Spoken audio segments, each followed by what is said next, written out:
The lawyer slid the envelope across the table like it was nothing, like it was just paper. But my mother's hands were shaking before she even touched it, and my Uncle Daniel hadn't blinked in what felt like 3 minutes.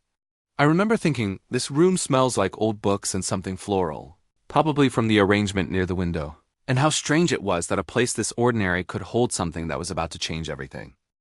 My grandmother, Eloise Margaret Tran, passed away on a Tuesday in October. She was 81. She died the way she lived, quietly, on her own terms, with very little ceremony, no hospital drama. She'd been in the house she'd owned since 1974, and she died in the same bedroom where she'd slept every night for 50 years.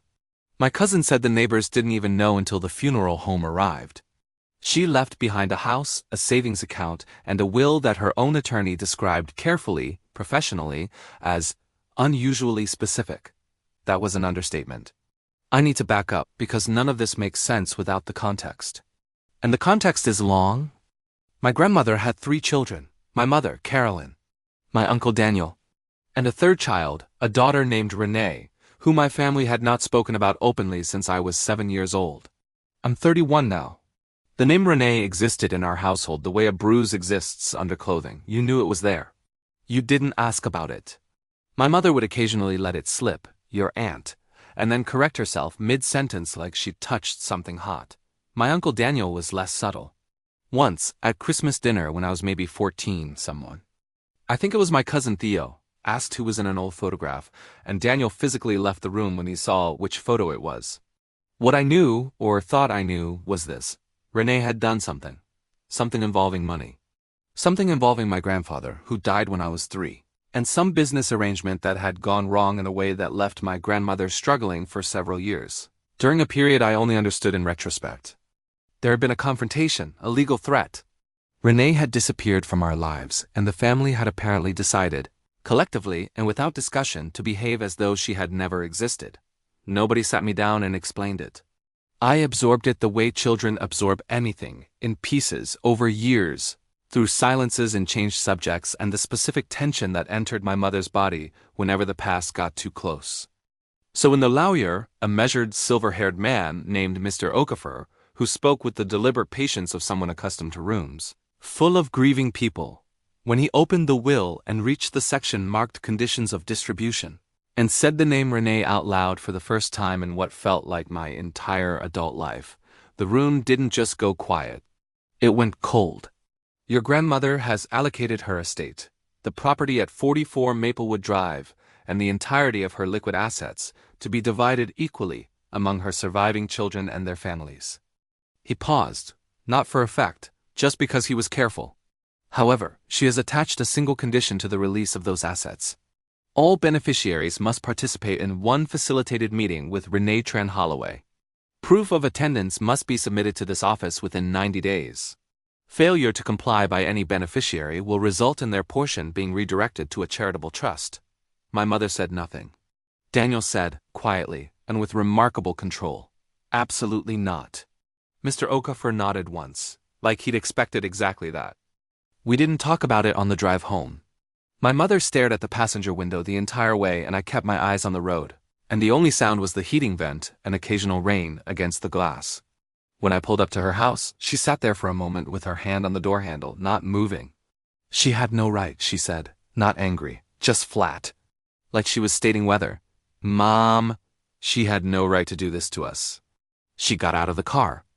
I sat in the driveway for a while after she went inside. I didn't know what I felt exactly. I was grieving my grandmother genuinely. She was one of those people who had a specific gravity, whose absence you feel in your chest before you understand it intellectually. But I was also, underneath the grief, something else, curious, not in a callous way, just dot. I had spent my whole life with a door in my family's house that nobody would open, and my grandmother, in her final act, had left the key on the table. I found Renee before Daniel or my mother decided what they were going to do. I wasn't trying to circumvent anything. I needed to know who she was before I walked into a room with her. So I looked. It wasn't hard. Renee Tran Holloway, 63, lived about 40 minutes from my apartment. She had a small landscaping business. She was on Facebook, which surprised me for some reason. Her profile photo was her with a dog, a large yellow lab, standing in a garden that she had clearly designed herself. She looked, and this undid me a little, she looked like my grandmother around the eyes. I messaged her. I told her who I was. I said I wasn't trying to start anything. I just wanted to understand what happened before we were all in a room together being facilitated at each other. She replied in under 10 minutes. I wondered if anyone would reach out. I'm glad it was you. I don't know you, but I know your mother had you young and that your grandmother kept a photo of you on her kitchen windowsill. The one from your college graduation. I stared at that message for a long time. My grandmother had kept her updated, for years apparently, without telling anyone. We met at a coffee shop near her neighborhood on a Thursday morning.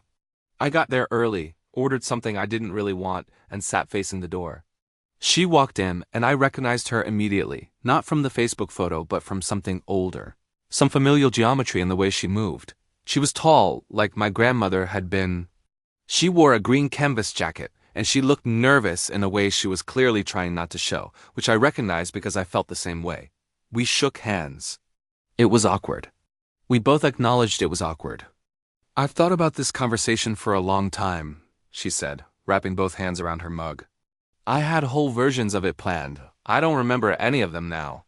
Same, I said, so we just started talking. Not about the will, not immediately. She asked about my work. I do architectural drafting. I'd mentioned it in my message. And she talked about her business, how she'd build it from scratch after a period in her 50s that she described only as starting over. She was measured. Thoughtful. Not what I'd expected, though I couldn't have said exactly what I'd expected. Eventually, I asked, what happened? Between you and the family, I only ever got the shape of it. She set her mug down. Looked at the table for a moment. Your grandfather had a business, she said. In the early 90s, import distribution. Small but profitable. He brought me in as a partner.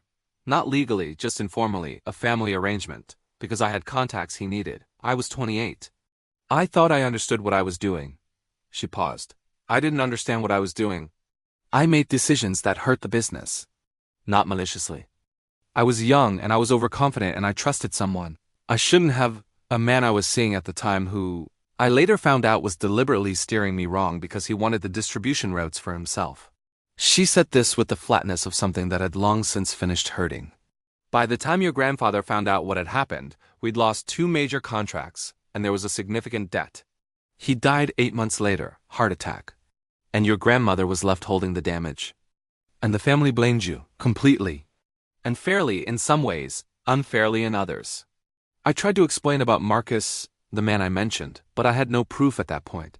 And your grandmother was grieving, and your mother and Daniel were grieving, and I was the one with my name on the decisions, so... She opened her hands. I left. I signed over everything I had to help clear the debt, and I left.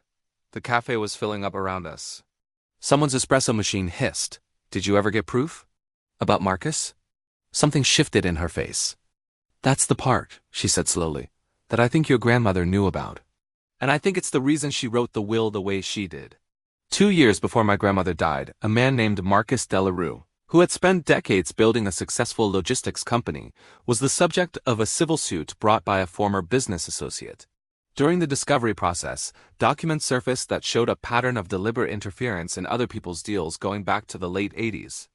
His methodology was consistent. He'd cultivate close relationships, position a trusted contact inside a target business, and route decisions toward failure so he could acquire the assets cheaply afterward. One of the documented cases was from 1991, a small import business in our city. The contact named in the documents was a woman he'd been in a relationship with at the time. Her name was Renee Tran. She hadn't known she was the instrument. She thought she was in love. She thought she was making business decisions. She'd been a tool, carefully selected and deployed. And when everything collapsed, Marcus had walked away clean and she had been left to absorb every consequence. My grandmother had learned about this lawsuit 18 months before she died. She had sat with it, alone, for 18 months. And then she had written her will. I didn't tell my mother over the phone. I drove to her house on a Sunday afternoon with the documentation Renee had given me. Printed copies of the relevant court filings, the specific exhibit that named her, and I sat across from my mother at the kitchen table where I had done homework as a child. And I laid it out in front of her. She didn't read it right away. She looked at it. Where did you get this? I met with Renee. The silence that followed was one of the more complex ones I've experienced. There was anger in it, at me briefly, for going without telling her, but the anger didn't have anywhere solid to land because of what was on the table in front of her. She read it slowly. She read it twice. When she set it down, her face was doing something I hadn't seen before. Something that wasn't quite an expression. More like the absence of the expression she'd held for 30 years suddenly becoming visible as the thing it had been covering up underneath. She knew, my mother said quietly. Mom knew. For about a year and a half, yes. She never said anything to me. I think she was deciding how to say it. My mother was quiet for a long time. Outside, the neighbor's kid was riding a bike up and down the street, and the sound of it, that ordinary suburban rhythm, felt surreal against everything in the room. I was so angry, she finally said. For so long. Renee was my big sister, and I thought she was careless with things that mattered, with our family. Her voice didn't break, but it changed texture. And she was 28 years old, and she was being used, and she had no idea. Yeah, and I never once. She stopped. None of us knew, Mom. I was cruel to her, before she left, the things I said. She shook her head. I've said those things in my head 1,000 times since then, and never once considered that I might have been wrong. The meeting happened 6 weeks later. Not in a sterile office as Mr. Okafor had arranged. My mother called him and asked if it could happen somewhere else. He confirmed the location just needed to be documented. We did it at my grandmother's house, which was still in the estate. Someone had watered the plants. The garden out back, which my grandmother had maintained meticulously into her late 70s, was going a little ragged at the edges but still mostly held. Daniel almost didn't come. He stood in the driveway for 10 minutes before he came inside. I watched from the window. He just stood there with his hands in his jacket pockets, staring at the ground, having whatever internal argument he needed to have. Then he came in. Renee arrived last. She wore the same green jacket. She stood in the doorway of her mother's living room and looked at it. At the furniture, the pictures on the walls, the particular quality of the afternoon light coming through the side window, and her face did something that I think was 30 years of missing a place compressing into a single moment. Nobody spoke for a little while. Then my mother stood up and crossed the room. She didn't say anything profound. She didn't make a speech. She just stood in front of her sister and said, I'm sorry. I didn't know, and I should have asked, and I'm sorry. Her voice was steady. It had cost her something to make it steady. Renee's wasn't. She covered her mouth with her hand for a moment. Then she said, I'm sorry too, for all of it. Even the parts that weren't my fault. I'm sorry for the damage. Daniel sat in the armchair in the corner and didn't move. But when Renee finally looked at him, he nodded. Just once. It wasn't forgiveness exactly, not yet, not the full complicated architecture of it. But it was acknowledgement. It was the door opening, even if just a crack. What I keep returning to, and I've thought about this constantly since October, is the patience of what my grandmother did. She received information that would have exonerated her daughter. Information that would have rewritten 30 years of family history. And she didn't call a meeting, didn't send letters, didn't try to adjudicate it while she was still alive to referee. She decided that the only way for it to matter was if they arrived at it themselves. Under some pressure, yes. With incentive, yes, but arriving. Moving toward each other rather than being pushed. She knew my mother well enough to know that if she called and said I have something to tell you about Renee, my mother would have found 17 reasons not to hear it. She knew Daniel well enough to know he built his identity partly around that old wound and wouldn't let it go easily. She knew that grief, her own death, would soften things in ways that living couldn't. So she waited, and she arranged. The woman was 81 years old, and she was still the most strategic person in the family. The estate was settled in January. The house sold in March. Renee attended the closing, which nobody had expected but which nobody objected to. She and my mother have had, as of this recording, 4 phone calls and 1 dinner. I was at the dinner. It was not magical. It was 2 people who are essentially strangers but share a blood and a history, slowly finding the edges of who each other actually is. There were awkward pauses. There was one moment where they accidentally talked over each other and then both stopped and then both laughed. And the laugh was sudden and genuine and looked like something coming back to life. Daniel is still working on it. I think he'll get there. But that's his story to tell. I think about my grandmother in that house, alone with what she knew, deciding how to use it. I think about Renee building her business and her garden and her quiet life 40 minutes away, carrying something for decades that wasn't hers to carry. I think about my mother at that kitchen table, reading a document, watching 30 years rearrange themselves. I used to think forgiveness was something you either felt or you didn't, a door that opened from the inside or stayed shut. My grandmother apparently believed it was something you could architect.